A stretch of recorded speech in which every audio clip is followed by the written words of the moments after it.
Assalamualaikum warahmatullahi wabarakatuh. Perkenalkan, nama saya Muhammad Rafa Zaki Firdaus dengan NIM 161. Di sini saya akan menjelaskan tentang analisis tren pemutusan hubungan kerja atau PHK pada perusahaan teknologi global menggunakan Tableau, yaitu menggunakan dataset dari Kaggle yang merupakan data dari 2020 sampai 2025. Oke, di sini ada data understanding-nya, yang mana ada deskripsi datasetnya, yang itu bersumber dari Kaggle, seperti yang saya jelaskan tadi, dengan rentang waktu dari tahun 2020 sampai 2025, yang mana ini mencangkup dari era pandemi hingga era pasca pandemi atau AI. Nah, format filenya itu Excel, XLSX atau CSV. Nah, kemudian dimensi datanya itu ada sekitar 2.406 baris dan 18 kolom atribut. Dan juga ada kompositnya kayak company, lead off, dead layoff, industry, country, money rest in meal, percentage, dan lain-lain. Oke. Nah, kemudian di sini ada business understanding. Nah, jadi latar belakangnya itu di sini kan industri teknologi itu ngalamin pertumbuhan yang sangat pesat ya selama pandemi COVID-19. Nah, jadi itu banyak perusahaan itu ngelakuin perekrutan besar-besaran atau overhiring untuk peningkatan kebutuhan digital. Tapi setelah pandemi mereda, banyak perusahaan yang melakukan efisiensi sehingga terjadi PHK massal di berbagai negara gitu. Nah, jadi identifikasi masalahnya itu negara mana aja sih yang mengalami PHK terbesar, terus industri apa yang paling terdampak, dan apakah jumlah pendanaan perusahaan itu berpengaruh terhadap jumlah PHK gitu. Dan next, kemudian ada tujuannya. Jadi sini tujuannya itu untuk mengidentifikasi tren PHK global dari periode 2020 sampai 2025.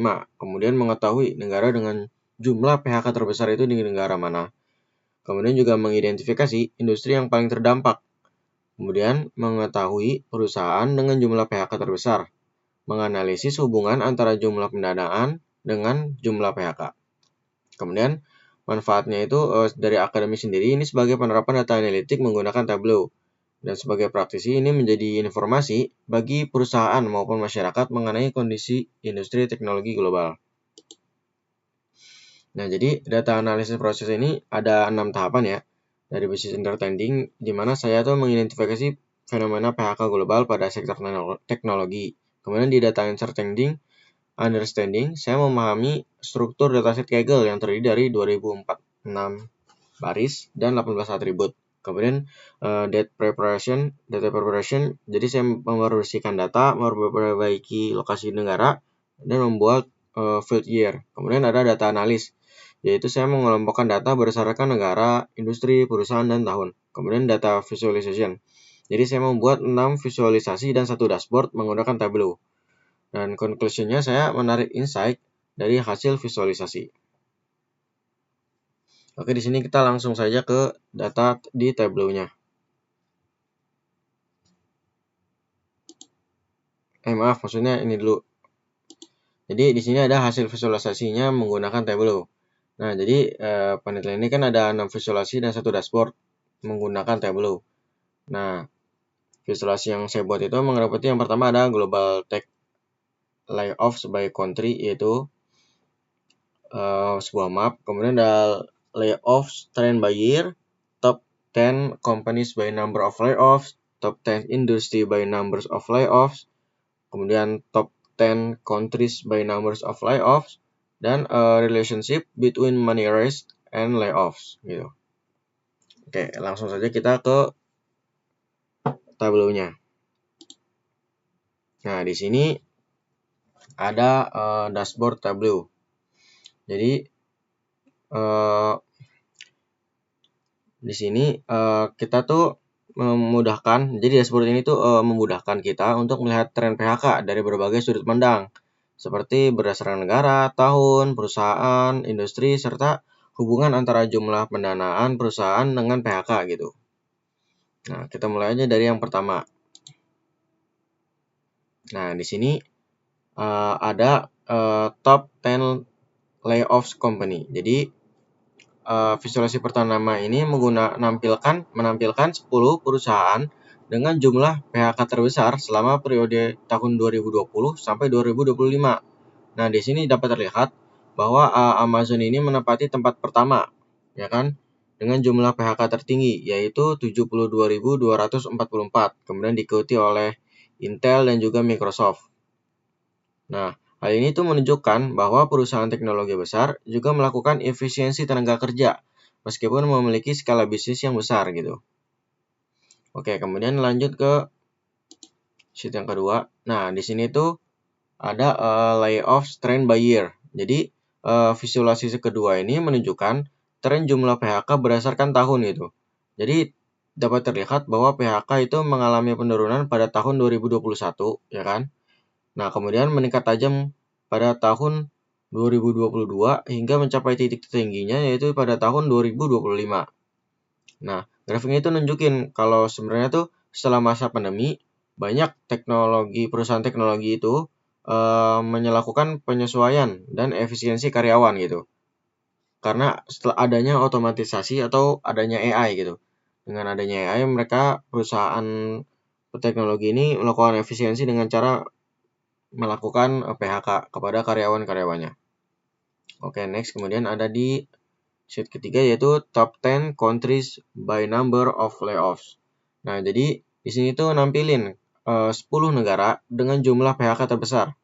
Nah, di sini dapat terlihat bahwa Amerika itu menjadi posisi pertama dengan selisih yang sangat jauh dibanding dengan negara lainnya. Yaitu di Amerika ada 541.000, sedangkan di posisi kedua yaitu India ada di 55.000 dan ini cukup jauh ya. Jadi ini tuh nunjukin bahwa PHK itu sebenarnya paling banyak terjadi di negara-negara dengan industri teknologi yang berkembang pesat gitu. Jadi di negara yang berkembang pesat PHK-nya itu terjadi lebih banyak begitu. Oke, kemudian ada di berikutnya di next ada global tech layoffs by country. Nah, jadi visualisasi ini tuh berupa peta dunia yang nunjukin persebaran jumlah PHK di berbagai negara gitu. Jadi dapat dilihat bahwa semakin gelap warna suatu negara, maka semakin besar jumlah PHK yang terjadi. Kayak ini, yaitu Amerika ini kan gelap ya.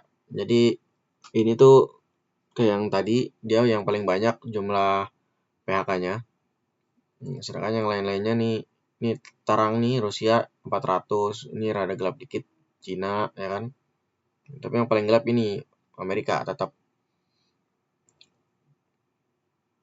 Nah, oke, next kemudian ada top 10 industry by numbers of layoffs. Nah, jadi visualisasi kelima ini nunjukin kalau ada 10 industri dengan jumlah PHK terbesar. Yang industri consumer yang menempati penempatan pertama dengan jumlah 65.642. Ya kan? Kemudian disusul oleh retail and hardware gitu. Jadi ini tuh nunjukin bahwa dampak PHK ini terjadi pada perusahaan perangkat lunak. Maksudnya nggak cuman pada perusahaan perangkat lunak, tapi juga pada berbagai sektor teknologi lainnya gitu. Oke. Next, kemudian ada relationship between funding and layoffs gitu. Nah, jadi visualisasi terakhir ini merupakan scatter plot yang nunjukin hubungan antara jumlah pendanaan perusahaan dengan jumlah PHK. Nah, jadi setiap titik-titiknya ini tuh mewakili satu perusahaan gitu. Nah, dan warnanya ini sendiri menunjukkan jenis industrinya. Nah, misal sini ada AI. Nah, ini AI ada nih. Oh, ini karakter AI dengan 6 PHK gitu kan. Bisa juga misal nih aerospace. Nah, ada Lilium, ada Astra, ya kan. Dan banyak macam-macamnya lah. Nah, jadi dari grafik ini tuh bisa dilihat bahwa perusahaan dengan pendanaan yang besar itu nggak selalu melakukan PHK dengan jumlah yang besar gitu. Jadi dengan demikian Jumlah pendanaan itu bukan satu-satunya faktor yang mempengaruhi keputusan perusahaan melakukan PHK gitu.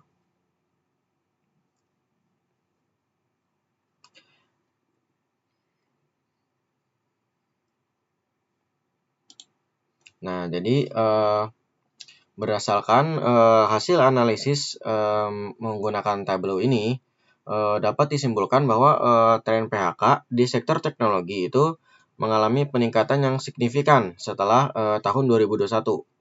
Nah, Amerika Serikat sendiri dia menjadi negara dengan jumlah PHK terbesar, gitu kan. Amazon juga jadi perusahaan dengan PHK tertinggi, dan industri konsumer itu menjadi sektor yang paling terdampak gitu. Nah, selain itu, hasil analisis juga nunjukin bahwa besarnya pendanaan perusahaan itu tidak selalu berbanding lurus dengan jumlah PHK yang dilakukan gitu. Oke, demikian presentasi yang dapat saya lakukan. Kurang lebihnya mohon maaf. Wassalamualaikum warahmatullahi wabarakatuh.